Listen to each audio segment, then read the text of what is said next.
The federal election continues with candidates jousting over how to deal with tariffs and how to make life more affordable. Now, indeed, these are important things, but which issues would be priority for Jesus?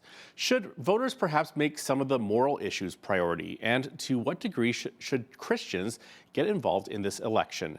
Joining us to discuss this is Mike Schouten. He is the executive director of ARPA Canada, which stands for Association for Reformed Political Action. Mike, it's great to have you with us. It's good to be here. Now, Mike, I know that politicians aren't the answer to all of our problems. As Christians, we believe that God has the answers. However, God does seem to like doing things together with his children, including bring about positive change. To what degree and how should Christians get involved in a federal election? Oh, I think there's many, many different ways in which Christians can get involved. Through the work of ARPA Canada, we're very much encouraging all of our supporters to get involved by certainly at the very least just highlighting some of the important issues facing Canadians and certainly issues that will have to be grappled with by our next government.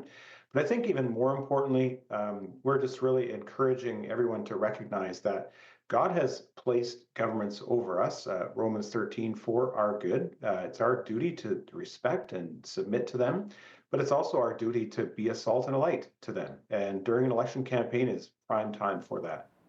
What would you say to viewers who may argue, you know what, my vote probably won't make a difference anyways? Yeah, it's an interesting response. You do hear that from not just Christians, from neighbors, colleagues at work, etc. People will hear that. I think it almost assumes that unless your vote is the deciding vote in an election, like in a riding or a general election, then it doesn't matter. And quite frankly, I think that's a bit minimizing of the importance of our having our say in this constitutional democracy in Canada. We are able to and have influence on who is going to govern us, and elections matter because it matters who is going to be the next government. There's two parties at the helm here in Canada, two main parties that will take Canada in very different directions depending on who's called upon to lead. So our votes do matter. So let's talk about which issues would be priority for Jesus, because I know you believe that he would be concerned about MAID, which is medical assistance in dying. And we noticed your ARPA website has an article noting that the United Nations Committee on the Rights of Persons with Disabilities released its report on Canada on March the 21st. The committee recommends that Canada repeal Track 2 MAID and also refuse to expand MAID any further. Can you explain why Track 2 MAID is so problematic? I think from ARPA's perspective, I would submit that all of euthanasia is problematic. Euthanasia is the intentional killing, the intentional taking away of someone's life, and that is problematic for ARPA Canada, and I would say for Jesus, for God's word. God's word speaks clearly to the value of life, our intrinsic value, not our extrinsic value. So I think that, but to the report that you just referenced is very providential. I would say that came out just a week prior to the election being called, and it shows to not just Canadians but to the rest of the world how out of line our country is when it comes to the rapid expansion of euthanasia in Canada. So what that report is calling for is certainly no further expansions, but it's also calling for yeah, like you correctly asserted, a repeal back to a track one only provision for euthanasia in our country. Now, track one is what was initially legalized back in 2016 when our government legalized euthanasia. And what that means is essentially to very quick summary, people whose death was reasonably foreseeable, so people with terminal illness who were in the very latter stages of their life, they could request and receive euthanasia, and they could receive it very quickly to deal with that intense suffering that might occur at the very end of their life. In 2021, our government, in response to a court decision, they expanded that further and created a second track. Now, people who apply under that second track, so for example, and some of your viewers might recognize this, veterans who are dealing with PTSD, people who are homeless and can't afford shelter, sometimes people who just simply can't afford medication to deal with the pain and suffering that they're going through, they can apply for euthanasia, for medical assistance in dying as well, but they're put onto track two, and in track two, there's a 90-day waiting period. So the intention behind that is that the circumstances by which they requested euthanasia, they might change during those 90 days and give them a chance to change their mind. So that's the track two. Now, where this particularly impacts Canadians is people with disabilities. Who are living with disability are able to apply for track two MAID and are receiving it in our country.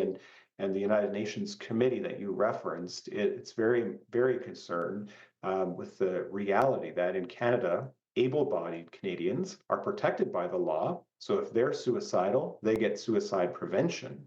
But if a disabled person expresses a desire to end their life, they get suicide assistance, not suicide prevention. And they've identified that, I think, properly. That's very much in line with where ARPA Canada is at. We think a realistic first step for whoever forms the next government of Canada ought to be to roll things back to that, at least to that track one provision only. Now, abortion is the one issue that none of the major parties like to talk about, with the exception of the Liberal Party, which has a track record of bringing it up as a wedge issue, which they believe infringes on, quote, reproductive rights, as they like to frame it. Now, ironically, abortion sometimes infringes on the reproductive rights of men, but you believe abortion is actually a very real election issue. Can you explain why? Yeah, I think that it has been ever since 1988, when Canada's Supreme Court struck down the abortion laws in our country. Since that time, we have had no legal framework whatsoever for abortion. And that results in the latest numbers from 2023 provided by the Canadian Institute for Health Information show that those numbers are the highest they've been in the past 8 years, over 100,000 abortions in our country. And this is something that is, like you said, the Liberals like to use as a wedge issue. They clearly, their ideology dictates that they believe a woman can only be equal with a man if she has the right to abortion for any reason at any stage of her pregnancy. Conservatives, on the other hand, equally as frustrating, continue to just view preborn children as a political liability and refuse to entertain discussions about protecting them, even at the latter stages of pregnancy, even in the cases of sex selective abortion. So that's very frustrating. And I think that from ARPA Canada's perspective, we just want to highlight how, as a country, it becomes increasingly challenging to expect God's blessing when we allow for the legal killing of 100,000 plus preborn children every single year. So we think that the time is now. Any time is a good time to begin protecting those preborn children.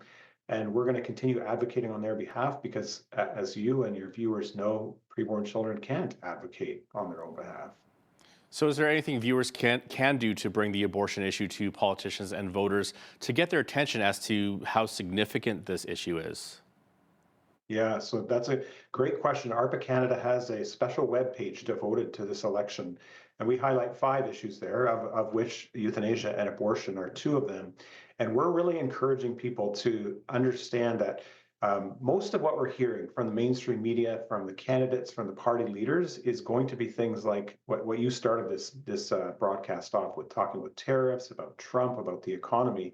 And I'm not saying those aren't important issues, but the reality is abortion, preborn human rights, euthanasia, those things are not going to be brought up unless we bring them up from a grassroots perspective. So we have on that webpage very focused questions that we're encouraging people to ask, whether it's candidates who come to your door, show up at a town hall and ask these questions. But we believe that candidates need to be asked, if elected, what are you going to do to change the status quo on abortion? Allowing 100,000 preborn children to die every single year in our country is not something that we can continue doing. On the euthanasia side, very same thing. If elected, what are you going to do to acknowledge that UN report and roll us back to a track one only system? So you would agree that this is very much a grassroots initiative. We need to start from the ground up. You're talking about politicians knocking on your doors, but we would also need to influence and educate our neighbors and coworkers on where life begins as well. Then wouldn't we? Very much so. So I would encourage people who are watching this broadcast to, yeah, when you go to work tomorrow, when you talk to your neighbors, ask them, say, hey, what do you think about this reality? And how can we make a difference? Plunk a sign in your lawn, put something on your car, go to that web page and use those questions it's up to us to bring this issue into the election narrative. And It's during election time when people are paying the most attention to some of these issues, and that now's the time when we have to highlight these ongoing tragedies in our country. Now, you say that pornography and access to this by minors is something that Parliament should be addressing. I haven't heard anything on this so far from any party leaders. So, what would you like to see Parliament do on this with our next government? Mhm. Yeah, great question. Pornography is a epidemic in our country. It's impacting so many people's relationships. And the tragedy is that it's available to children as young as 8, 9, 10 years old. So what ARPA Canada is asking for from the next government is to, at the very least, put in age verification programs, pass laws that ensure that if children go to a site, they have to verify their age. There's checks and balances put in. The UK and other jurisdictions have gone this route, and it's time for Canada to as well. Twice in the past number of years, this issue has been brought up both in the Senate, Canadian Senate, and in the House of Commons by the opposition, as well as the government. The Liberal government during its last term also recognized the need to do something when it comes to the ubiquitousness of pornography and the fact that minors are able to access it. That was buried in one of their other larger bills, and that bill unfortunately died on the order paper when the election was called. But we certainly don't want them to forget about that, whoever is going to form the next government, that they need to take action to protect minors from the access to pornography. And how would that age verification work other than like just clicking on a button that says, I'm an adult? Yeah, I don't know the exact ins and outs of how it would work, but we do know that other jurisdictions have put this into place. Often, when we have these conversations, a lot of the opposition comes from people who are in favor of freedom, the freedom for people to access whatever they want. But I think society at large, public opinion is shifting. They're recognizing that this does have dire consequences for children, and we need to take some action. So I would implore whoever becomes the next government in our country to do that, to take action. One other thing, gender identity is an ongoing issue in our nation, along with parental rights. Is there legislation you would like to see put in place to put some healthy boundaries in place to protect both children and parents? Mhm. Yeah, another good question. I think a lot of this and the policy changes that need to take place are going to have to be done at the provincial level. I think federally, where we're looking for from the next federal government is to reverse what's been called the conversion therapy ban in our country. So this very much impacts parental rights in the sense of ensuring that parents are not able to, unless they affirm their child's gender dysphoria and gender transition, they're unable to counsel, to bring them to counselors to get the professional help they need to deal with that gender dysphoria, essentially outlying what has often been called talk therapy in our country. This sends an incredible chill when that bill was passed on counselors, on pastors, on elders, and on parents. And so we're working with whoever's going to be the next government to ensure that that gets addressed so that we have maximum freedom and parents have maximum freedom to train their child in the way that he or she should go, as Proverbs says. And one final question, because we're almost out of time. What about freedom of conscience for our medical professionals? Is there any changes you'd like the next federal government to put in place when it comes to what our doctors can and cannot say? Yeah, here again, there's a intersection between provincial legislation and federal, but certainly the federal government can take steps to ensure that freedom of conscience, a fundamental freedom in our country, is protected. And when we have jurisdictions here in British Columbia forcing essentially hospice facilities to facilitate MAID euthanasia, violating people's conscience left, right, and center. Ontario as well, referrals, mandatory referrals is something that's been passed in that country.